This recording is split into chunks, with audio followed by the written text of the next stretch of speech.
Hey good people, ni MC Atusha hapa hivi, fundi msanii full package, na najiamini tena sana. Na sasa nasema hivi, nyinyi maproducer na wale wasanii wakubwa, mnaitanga nani underground upcoming artist? Who is upcoming artist?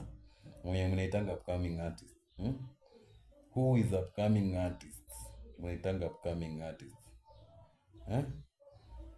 Yaani mko na mtu kwa darasa moja, alafu anakuambia wewe ni upcoming student na mko naye darasa moja. Ni just because unakujanga number 40 out of mko watu 50, unakujanga number maybe hata 39, yeye anakuja number 1, number 2 huko. Atafanya ndio itafanya kuita upcoming student. We are all student in that class. Hakuna kitu kama hiyo.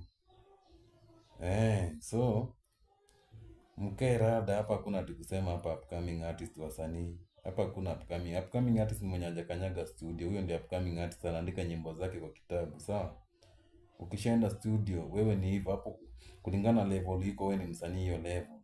Wewe ni msanii level number 50, tunaongea 50 na wasanii, yani mseme mko watu 50, wewe uko level ya hiyo 50 kulingana hiyo category. Kama wewe uko namba 39, wewe uko namba 20, uko level usanii hiyo. So utakuja tu ukishuka tu mpaka kuja level 1. So hii mambo ya kuita watu upcoming artists, na nyinyi ndio mnafai kumentor wasanii. Nyinyi ndio mnafai, msanii akikuja kwa studio mnamuonyesha, mnamwambia wewe maybe unaweza rap, wewe unaweza sing, wewe unaweza fanya comedy, uko pop, kwa hiyo I think you can do this. Hivyo ndio maproducer wana mentor wasanii na watu wakuja studio, sawa?